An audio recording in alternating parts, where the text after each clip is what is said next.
So guys, hari ini gue ingin membicarakan, gue ingin ngomongin sama lo sedikit tentang fundraising dan kapan waktu yang tepat sebenarnya untuk fundraising. Ini bagi lo yang emang masih berusaha untuk mendirikan startup lo, alright, dan mencari investasi. Karena belum lama ini gue sempat come across ada satu video dari CNBC Indonesia di mana seorang presenternya yaitu si Monica Chua berbicara dengan salah satu venture capitalist di Indonesia. Dan kenapa menurut gue video ini menarik banget. Dan gue mungkin gak akan nunjukin videonya di tempat gue yang ini ya. Karena kalian bisa cari sendiri. Anyway, menurut gue ini menarik banget karena secara simple dan secara jelas ya. Karena cuma beberapa detik.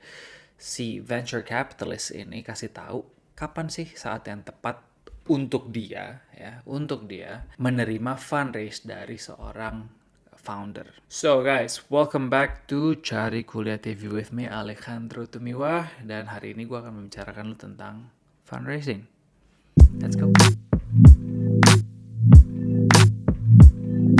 Dari video yang gue tonton itu, seorang venture capitalist ini, itu namanya Chandra Firmanto, adalah seorang managing director dari Indogen Capital. Di mana venture capital ini, untuk si Indogen ini ya, mau invest mulai dari post-seed stage. Dan ini lumayan early berarti. Sampai series A. Seperti yang gue udah pernah bilang di istilah-istilah untuk startup ya, yang di sini. Gue udah kasih tahu di round untuk fundingnya itu sebenarnya ada apa aja. Dari pre-seed, seed, bla bla bla bla bla bla, dan siapa yang mau invest ke dalamnya. Jadi kalau misalnya lu belum nonton, coba nonton nih istilah-istilah ya. Nah, again si Indogen Capital ini dia baru mau invest kepada startup itu mulai dari post seed sampai series A. Yang artinya adalah mereka mengincar perusahaan-perusahaan startup itu yang sudah berjalan baik dan stabil. Kita nggak ngomongin udah yang take off banget, nope. Yang penting udah jalan dan stabil.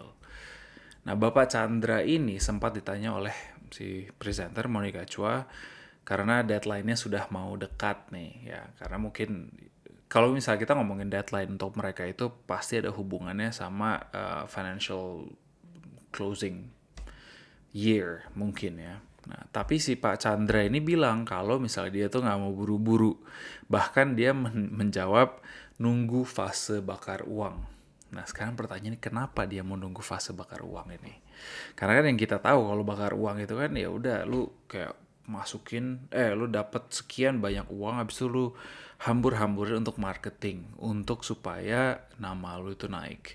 Nah, sekarang kalau kita lihat kenapa si Pak Chandra ini mau nunggu sampai fase bakar uang? Jawaban dari dia itu sangat sederhana. Kenapa dia mau invest pada startup yang menunggu fase bakar uang? Karena katanya mereka harusnya sudah ada game plan ya. Dan reason kenapa mereka harus bakar uang. Kenapa startup mereka harus mencapai J-curve yang itu yang disebutin dia. Atau secara umum yang orang-orang tahu itu namanya hockey stick. Alright, kalau lo nggak tahu bentuknya yang begini. Nah, jawaban singkat ini itu sangat penting untuk kalian tahu sebagai founder ya guys. Atau yang baru mau mulai startup sendiri supaya lo tuh nggak buang-buang waktu. Supaya lo bisa tahu nih dari sekarang tahapannya itu apa aja dan untuk mencapai itu bagaimana caranya. Dan si Pak Chandra ini juga bilang kenapa. Jadi kalau misalnya lu emang mau mencari pendanaan ya atau fundraising, lu harus tahu. Dan ini pertanyaan yang sangat simple tapi lu harus bisa jawab karena ini sangat important. Kalau misalnya kita melihat venture capitals di Indonesia ini, ada dalam artian yang mau invest di startup yang masih nol gitu ya, masih konsep doang, masih nol. Ada, tapi nggak banyak. Kenapa? Karena somehow kalau misalnya kita lihat di Amerika ya, mereka lebih open-minded. Mereka lebih open untuk experimenting. Kalau di Indonesia, gue melihat, this is from my point of view, gue melihat investor di sini itu lebih mau main aman. Karena ya ujung-ujungnya kalau misalnya kita melihat investor, apalagi venture capital, of course lah, nggak ada yang mau kehilangan uang kan. Pasti mereka mau return itu tinggi gitu. Nah jadi memang ada, tapi nggak banyak kalau misalnya perusahaan-perusahaan si venture capital ini yang mau invest dari nol. Kebanyakan kalau orang yang mau invest dari nol itu mungkin saudara, keluarga, atau yang namanya angel investor. Ya, tapi dan again, setiap orang pasti punya preferensinya berbeda-beda ya. Mungkin aja nanti ke depannya kalau misalnya mereka merasa yang kayak, oh Indonesia itu bisa menjadi inventor lah atau apa, who knows, maybe.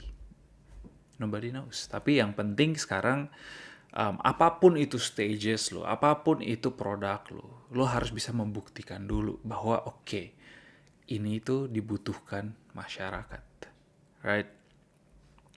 Nah, hal ini memang penting banget buat kalian tahu supaya dalam tahap menjalani startup kalian juga tahu titik di mana harus mencari pendanaan. Jadi nggak semata-mata yang kayak, oke, gue punya jam, jam gue bagus, gue mau cari pendanaan.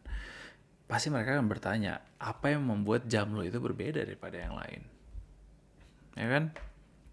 Nggak bisa semata-mata yang kayak, oke nih, ini nih ambil jam gue mau cari pendanaan. Nope, it's not like that. Mau duit seberapa banyak pun, kalau misalnya emang nggak ada market yang mau beli punya lu, ya percuma gitu.